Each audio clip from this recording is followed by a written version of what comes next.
Assalamualaikum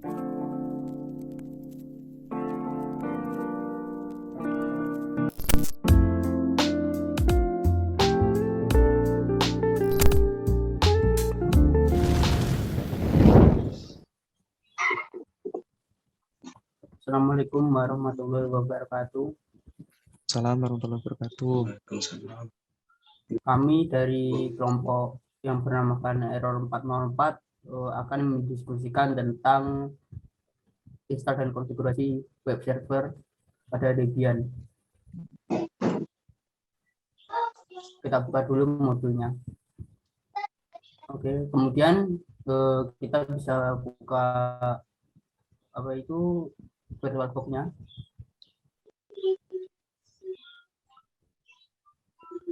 Buka setting.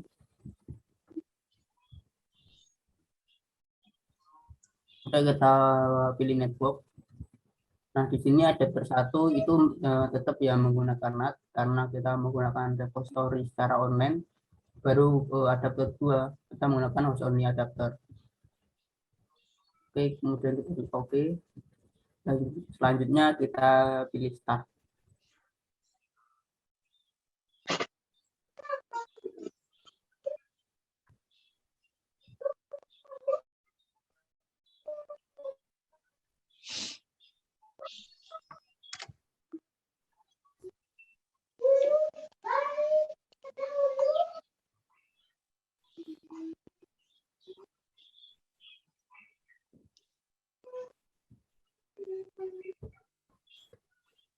Kita tunggu dulu ya.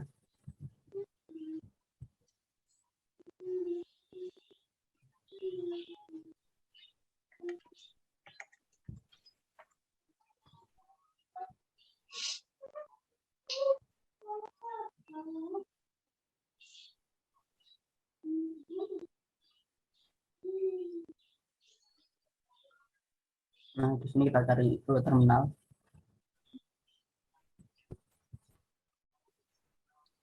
Bisa langsung masuk ke super user. Nah, di sini kita bisa mengecek untuk IP-nya dulu ya, IP A. Nah, ini kan IP-nya sudah ada ya, tetap seperti kemarin. Kemudian kita bisa ping Google dulu untuk tes koneksi.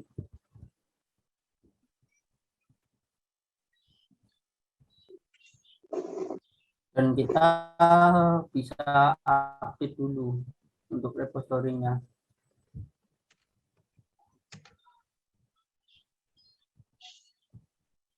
Oke, nah selanjutnya di sini akan melakukan instalasi dan konfigurasi web server. Nah, web server sendiri itu merupakan perangkat lunak yang menyediakan layanan akses kepada pengguna melalui protokol HTTP atau HTTPS serta dapat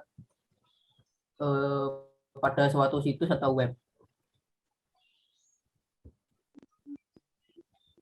Kemudian macam-macam web server itu ada Apache Web Server, Apache Tomcat, Microsoft Windows Internet Informasi Service, Link TTPD, MIG, Sun Java, XM Web Server, kemudian VTime Web Server, Zeus Web Server, dan lain-lain. Nah, web server yang sering digunakan itu, yang paling populer itu yaitu Apache Web Server. Jadi di sini kita akan menggunakan Apache Web Server untuk web servernya, menggunakan Apache. Nah, di sini kita bisa langsung install Apache-nya. apt min get install Apache 2.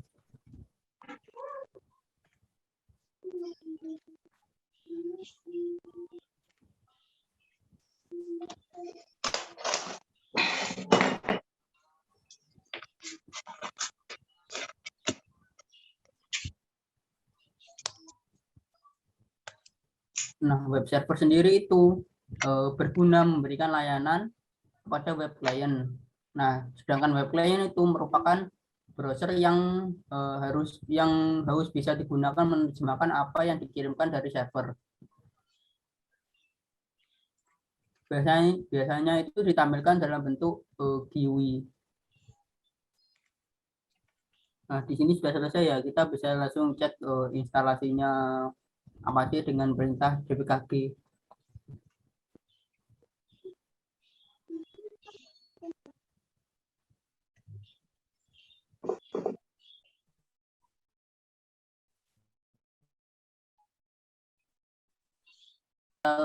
Bahasanya untuk PHP.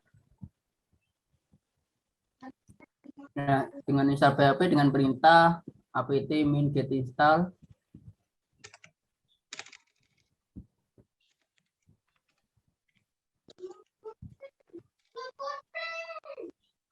PHP 7.3.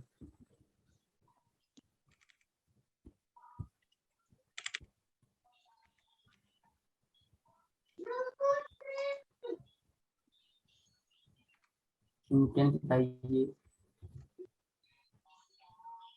Nah, kita tunggu prosesnya sampai selesai.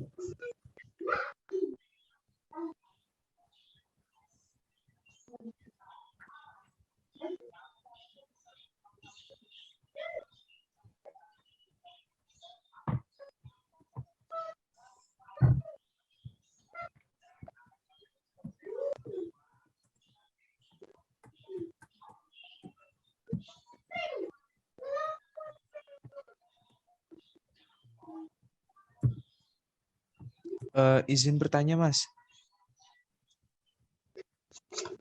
Ya, Mas. Kita menginstal aplikasi PHP ya, Mas, untuk layanan web servernya itu sendiri. Iya. Gimana, Mas? Suaranya putus ya? Kenapa kita harus menginstal layanan PHP untuk aplikasi web servernya nanti? Oke.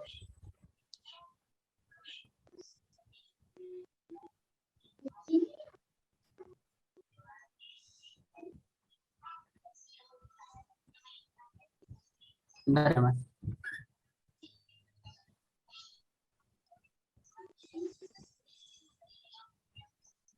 Mungkin Mas Arkin bisa bantu menjawab.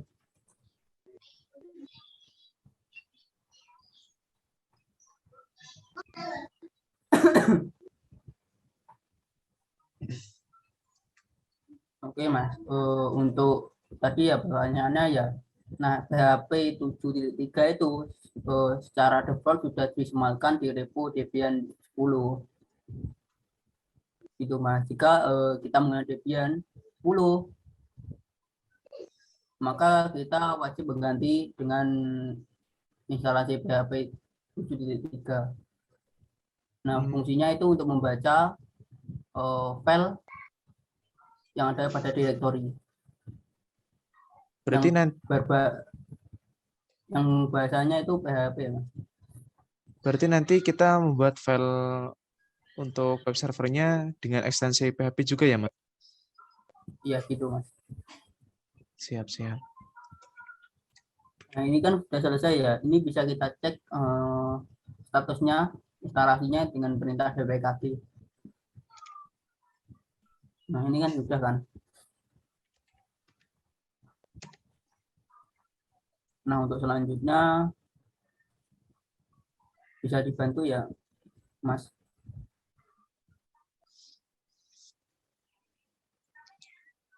Baik, selanjutnya yang harus kita lakukan, kita masuk ke directory dari aplikasi Apache-nya. Di sini langsung saja dengan menggunakan perintah cd, kemudian etc apache 2.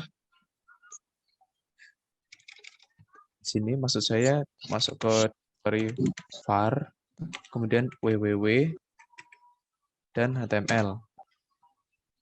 Nah, setelah itu di sini setelah masuk kita coba lihat file yang ada di folder ini. Nah, di sini kan ada sebuah file, hanya satu file yaitu index.html. Nah, sini coba kita masuk dulu index.html. Nah, di sini sudah ada konfigurasi default dari layanan web server. di mana di dalam file index.html ini terdapat sintaks HTML dan juga CSS yang sudah siap untuk digunakan.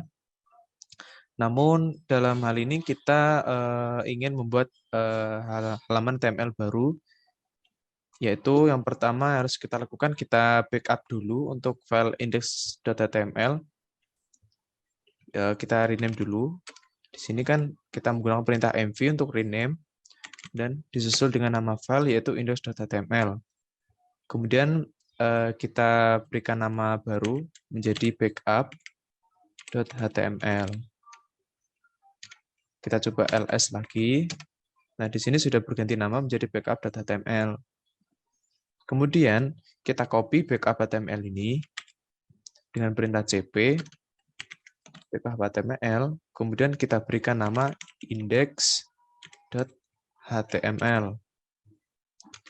Nah, setelah itu kita copy lagi backup.html menjadi web.php. Nah, coba kita ls lagi. Nah, di sini terdapat 3 buah file. Nah, yang akan kita gunakan yaitu file index.html dan juga web.php yang akan kita gunakan untuk tes dari layanan web servernya nanti. Nah, di sini kita masuk ke halaman web.php dulu. Masuk ke directory atau file PHP, nano web.php. Nah, di sini kan ada banyak file dari backup HTML tadi. Kita tekan shift, ditahan, kemudian kita arahkan panah ke bawah sampai akhir dari scriptnya.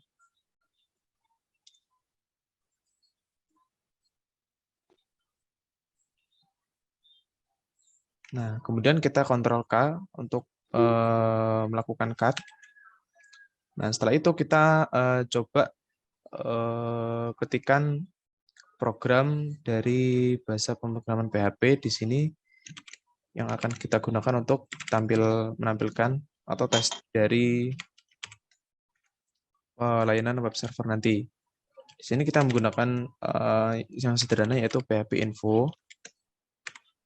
Nah, di sini kita menggunakan sintaks PHP info, kemudian kita save dengan Ctrl X, Y, Enter.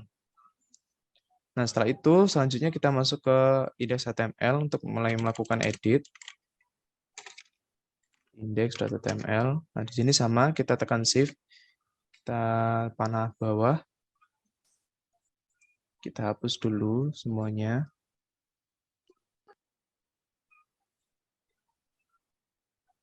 Kemudian kita Ctrl K. Nah, setelah itu kita bisa mengetikkan HTML di sini. Coba ketik bersama-sama.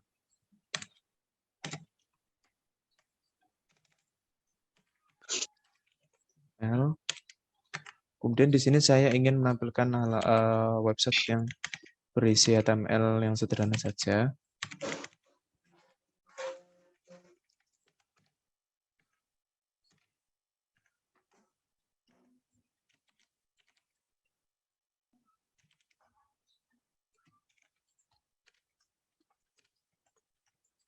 Berikan titel web server sederhana.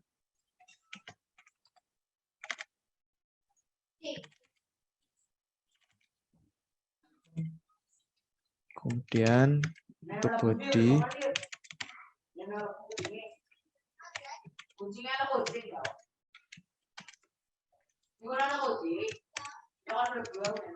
setelah itu kita coba tambahkan tag H2 kelompok 3.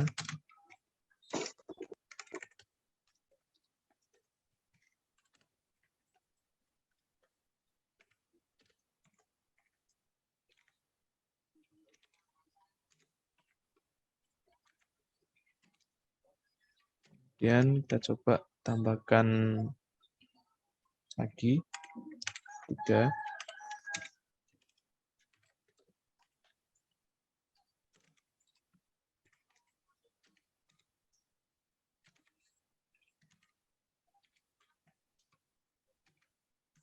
Selanjutnya tambahkan tag UL.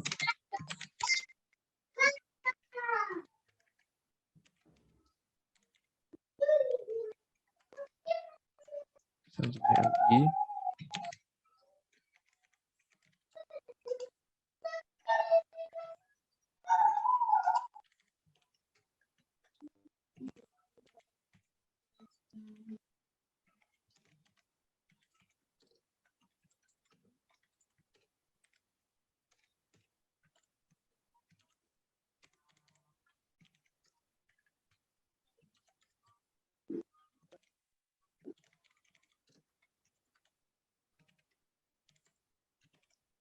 Nah, kalau sudah kita cek lagi.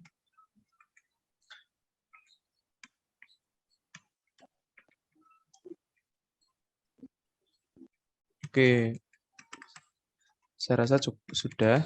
Kita coba kita save, Ctrl X, Enter. Nah, setelah kita mengedit dari file index.html.webphp, kita coba bisa tampilkan dengan menggunakan perintah cat, yaitu index.html dan juga web.php. Di sini isinya seperti ini. Oh ya Mas, Ya, ini bertanya Mas, itu fungsi dari apa itu pada web.php tadi kan Mas, tadi ada kan dalam PHP-nya ada PHP info kan. iya.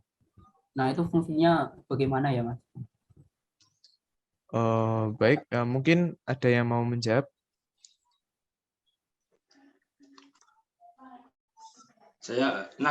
Apa itu PHP info? Untuk PHP info tadi kan PHP info itu digunakan untuk menampilkan halaman yang memuat tentang informasi dan setting PHP yang digunakan di server. Dan informasi ini sangat berguna untuk mengetahui limitasi server. Untuk selanjutnya, Berarti file PHP info itu script sederhana ya Mas untuk digunakan dari file PHP ya? ya. Baik.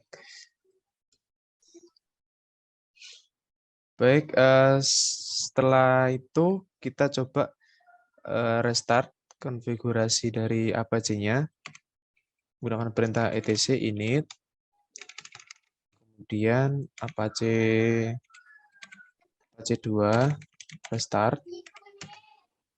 Oke, setelah di restart, berarti konfigurasi yang sudah kita lakukan sebelumnya akan disimpan dan akan dijalankan oleh layanan Apache servernya. Baik, selanjutnya kita akan melakukan testing.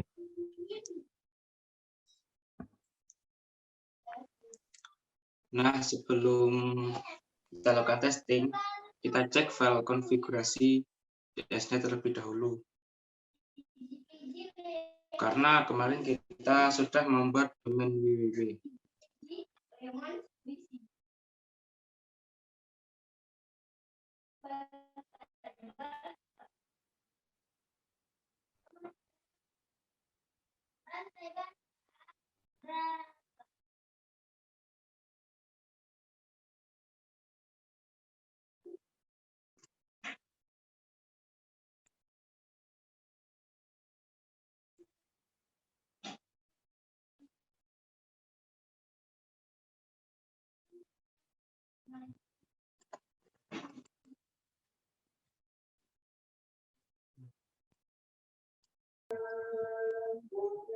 Nah, untuk selanjutnya kita akan coba testing. Kita tulis cat.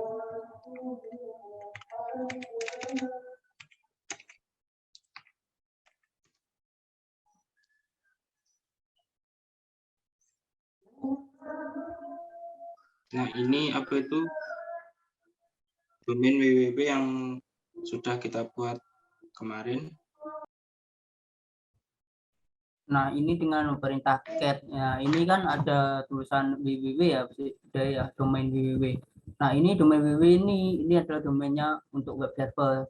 Nah kemarin kita sudah apa itu kemarin kita kan sudah membuatnya kan domainnya ini. Mungkin kita bisa langsung cek menggunakan domain ya di browser untuk mengecek Apache-nya.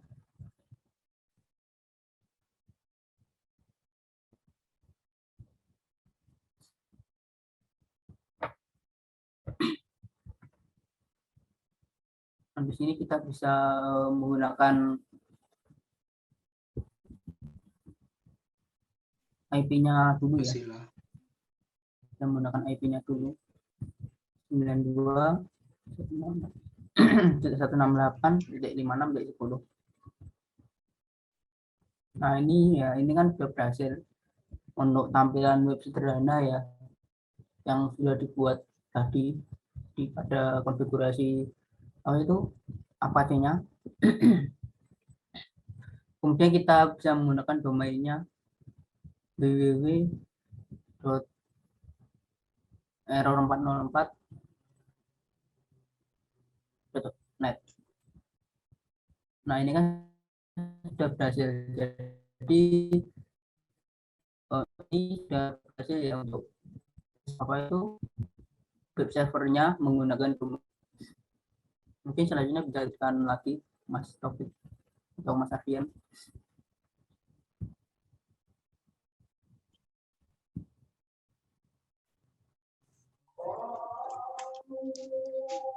Baik, selanjutnya kita kan sudah tes untuk tampilan HTML-nya.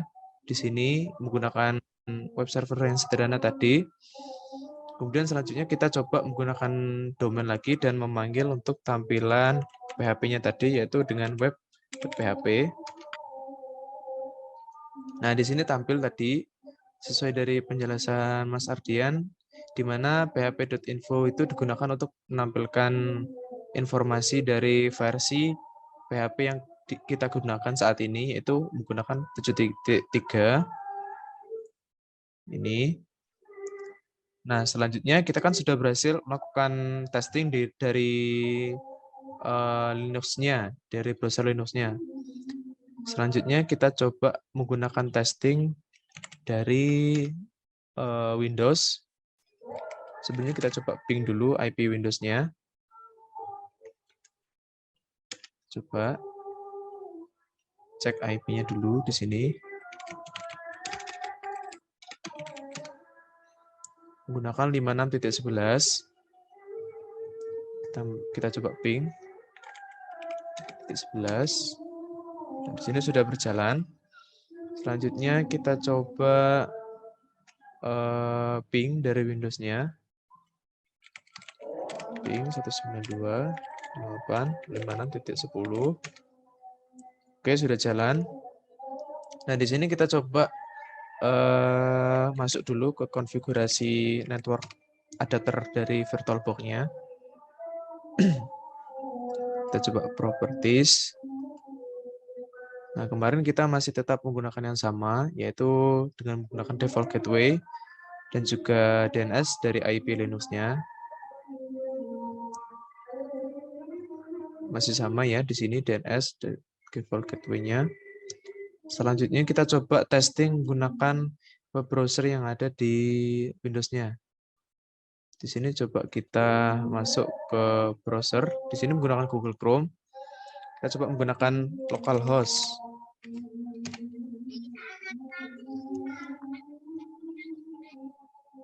Nah, di sini tidak bisa untuk localhost. Coba kita menggunakan IP 56.10. Nah, di sini sudah berhasil untuk konfigurasi dari web servernya. Selanjutnya kita coba menggunakan domain www.error404.net. Nah, sudah berhasil juga. Coba kita tampilkan menggunakan domain dengan file PHP-nya tadi. /web.php. Nah, sudah berhasil di sini. Nah, mungkin dari sini konfigurasi yang sudah kita lakukan berhasil ya. Nah, kalau berhasil nanti akan tampil dari kedua OS. Baik, mungkin itu saja dari diskusi kami. Silakan untuk Mas Nanda untuk menutup kesempatan diskusi kali ini. Baik Mas, sekiranya tidak ada yang didiskusikan lagi ya. Untuk diskusi kali ini saya tutup. Mohon maaf apabila salah kata atau perbuatan. Assalamualaikum warahmatullahi wabarakatuh. Assalamualaikum warahmatullahi wabarakatuh. Waalaikumsalam warahmatullahi wabarakatuh.